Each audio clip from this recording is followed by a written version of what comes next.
What is ethical non-monogamy? Well, at its most basic, it is a romantic or sexual relationship structure that includes more than the traditional couple, where all parties are aware and consenting. With all the drama llama about this topic, a fact that might surprise you is studies have found that people in ENM relationships often report similar or even higher levels of relationship satisfaction, trust, and communication compared to those in monogamous relationships, while also experiencing lower levels of jealousy. What? All right, I'm the sex Mormon therapist with the emphasis on X. I'm a certified sex therapist and licensed marriage and family therapist here to help you get the information we never got at church, unlearn the shame we did learn at church, and reconnect with your pleasure. Please subscribe if you're looking for real talk and tips and tricks to better sex and relationships. So let's dive in.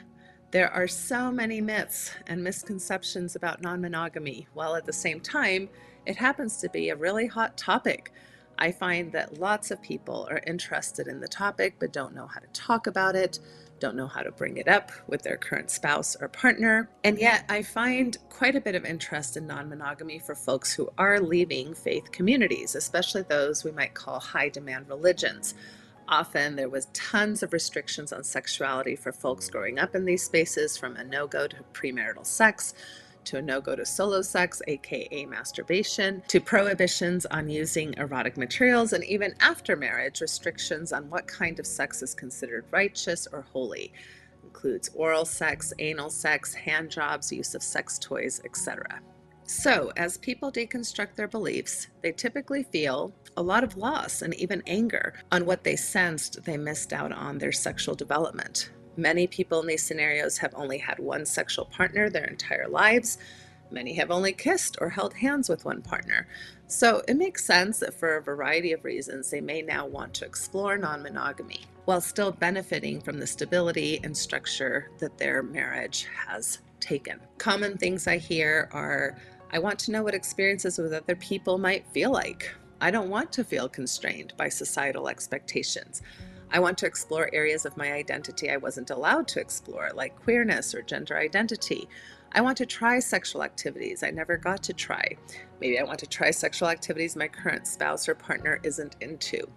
I usually encourage folks in my practice who have been in a monogamous structure to really dig deep and reflect on the many reasons non-monogamy may now appeal to them. Examples I might offer as to what might be driving this discussion could be things like curiosity, maybe wanting to experience more than monogamy has to offer, maybe wanting to add excitement or stimulation to our sex life, maybe we want to fulfill fantasies, maybe we have regrets of pre-marriage. Maybe we have regrets of things we were not able to do pre-marriage. Maybe our individual development or our couple development feels stunted. Maybe we have differences in our libido or sexual preferences. Maybe this is a last-ditch effort to save our marriage. Maybe we have a mixed orientation marriage. Maybe there's health concerns or limitations for one or both of us. Maybe feelings for another person has already developed. Maybe one of us is feeling pressured to entertain non-monogamy. There can be all kinds of reasons people are interested in this relationship structure. Typical worries can look like, does your interest in non-monogamy mean that you're not satisfied with me or the sex that we're having? Does this mean you secretly want to divorce? How will I deal with potential jealousies or insecurities if we go into this structure? What if you fall in love with someone else and end up leaving me? What if I get compared to other lovers and fall short? If we fantasize about it, is that enough, or will you want to do this in real life? All of these are really normal reasons to be both interested and hesitant about non-monogamy.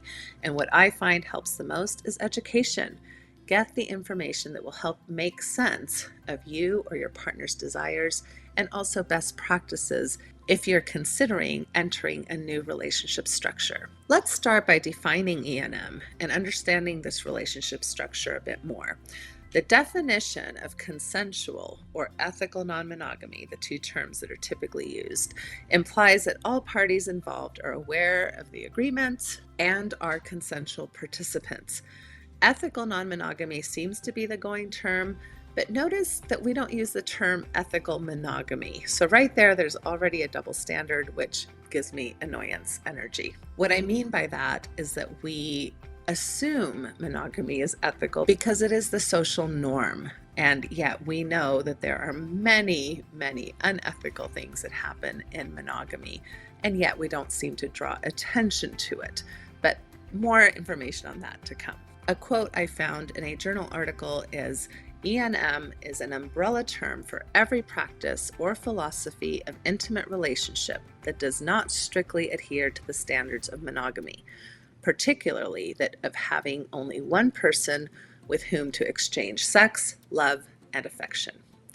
Monogamish, a term coined by Tammy Nelson, can include the concepts of solo sex, aka masturbation, as well as non-sexual flirtations and romances, fantasy of other party involvement that are not necessarily acted upon, participation with sexual media, sexual behavior that is not physical, such as sexting or chatting, attending strip clubs or sex clubs as a couple while not necessarily engaging with other people, etc. Typically, we are considering the involvement of other people when we speak of ENM. And according to recent studies, it seems like 4 to 9% of Americans take part in open relationships. This is probably underreported. What we do know about taboo topics and research is people will not necessarily disclose even when the study is anonymous. Let's now dig into different types of non-monogamy. We have the term polygamy, which under that term you can have polygyny or polyandry, depending if we're talking about 2 men with 1 wife or 2 women with 1 husband.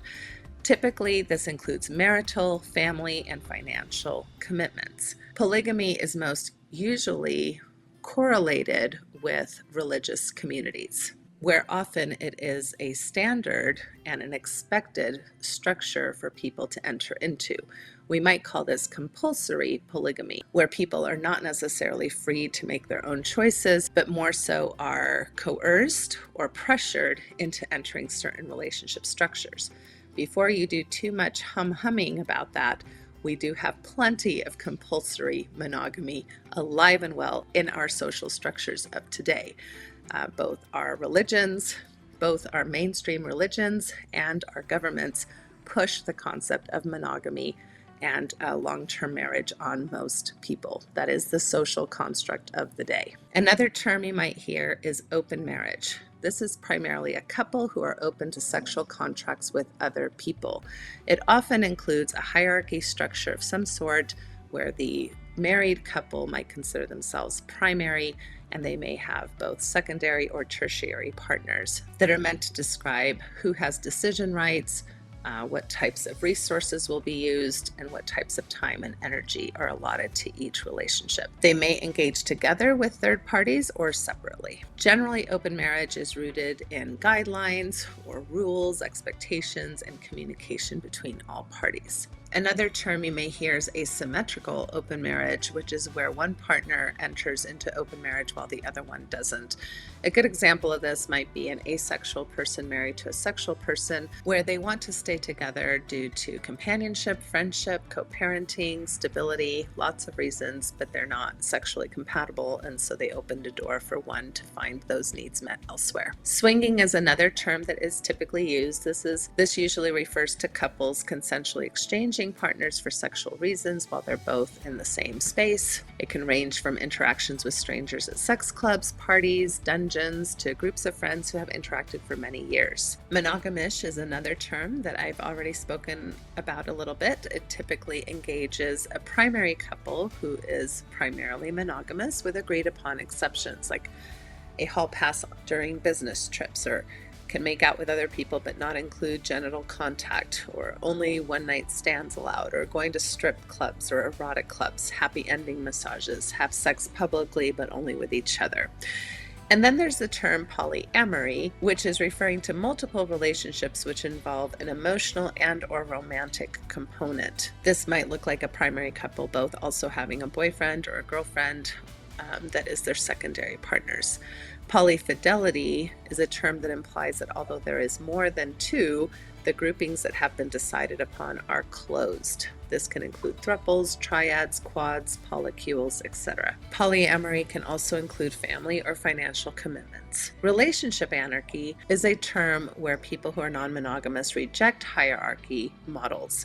It rejects this idea of guidelines or rules for people to comply with the concept that nobody should have to quote unquote give up anything or compromise to sustain a relationship. So as you can see, there are lots of styles of non-monogamy, and my list is not necessarily comprehensive. Now let's address a lot of the myths and misconceptions that non-monogamy gets tied to. A lot of people say, oh, it's just a way to cheat. However, this kind of ignores the ethical and consensual part of the term. So you're not cheating if everybody involved is in agreement and also has consented to the activities that people are going to engage in, including the relationship structures, the feelings that are going to develop, etc. That does not mean, however, that people in ENM relationships don't cheat. If you're not keeping agreements and you are breaking confidences and you're betraying the people that you're in ENM relationships with, by all means, that is a betrayal. Another myth is that people in ENM are selfish. They just want what's good for them. And that's not necessarily true at all. Most people in ENM, especially because they do care about ethics and consent, are actually very capable of empathy, of compassion, of having great relationships with multiple people, and are very loving and very careful of other people's feelings. This idea that you have to have a high sex drive to want to practice ENM, that is also a myth. There are plenty of asexual, gray sexual, aromantic people who are very interested in different relationships and don't necessarily have high sex drives. This idea that you have to be in a super duper healthy relationship to practice ENM is also problematic. Because first of all, who gets to define what a super duper healthy relationship is? And even couples who have come to me looking for options outside of divorce, which is a very difficult process to go through and has a lot of consequences, but may not be very satisfied in their relationship. They may want to find creative ways to still stay together legally, still stay together as co-parents, but are understanding that their personal relationships and intimacies are struggling, and they want to be able to still have sustainable enjoyment and pleasure in their lives. Another myth is that only kinky people want to engage ENM, and that could be farther from the truth. There are kinky folks in all kinds of relationships, including definitely monogamy. And but for some reason, I think non-monogamy gets correlated with the taboo, the forbidden, and therefore this kind of kinky language feels apropos. Another myth is that members of the LGBTQ plus community are more likely to be interested in ENM, although I would agree that folks from the LGBTQ plus community are better equipped to already have deconstructed a lot of relationship structures since they've been ostracized and discriminated for so long in our society. That is not necessarily true at all. There are many gay, lesbian, bisexual, and queer relationships that absolutely are interested in monogamy. This idea that men are the ones interested since men are hypersexual, wow, that is really a myth for sure. There's some research to suggest that it's actually women who are twice as likely to suggest opening a relationship and tend to become more sexual with more sexual diversity. So we have a lot of myths to deconstruct in this idea of gender, that men are always the ones who are more interested in sex than women. Another misconception that I hear quite often is that opening your marriage is very risky for divorce. What I would like to say about that, first and foremost, is marriage is risky for divorce. We currently have up to 40% of first marriages ending in divorce, with the numbers going up as high as 60% for second marriages and 70% for third marriages. Nobody ever wants to talk about the risk of monogamy. So yes, there are people that do end their relationships after they open up their marriages. However, there are also quite a bit of studies happening that show that the quality of relationships, the quality of life, and the quality of sexuality increases when people open up their marriages. So what I like to say about this is that it really has to do with how you're interacting in your relational contracts and agreements, and whether or not you're following principles of sexual health, like consent, non-coercion, protection from unwanted pregnancies and STIs, honesty, shared values, and mutual pleasure. So that is the secret sauce for any relationship structure to do well in sexuality. If you enjoy my content and want to go deeper, go sign up for my newsletter at natashahelfer.com. You'll get a free copy of my current download full of juicy information. Also, make sure to leave your comments and questions for me that I'd love to interact with. What are your thoughts about what I had to share about ENM today? Have you ever tried it? Have you ever considered trying it? If so, have you talked to your current partner or spouse about your interest and why or why not? If you have tried it, what have you found the benefits and the challenges? Remember to ring my bell and subscribe.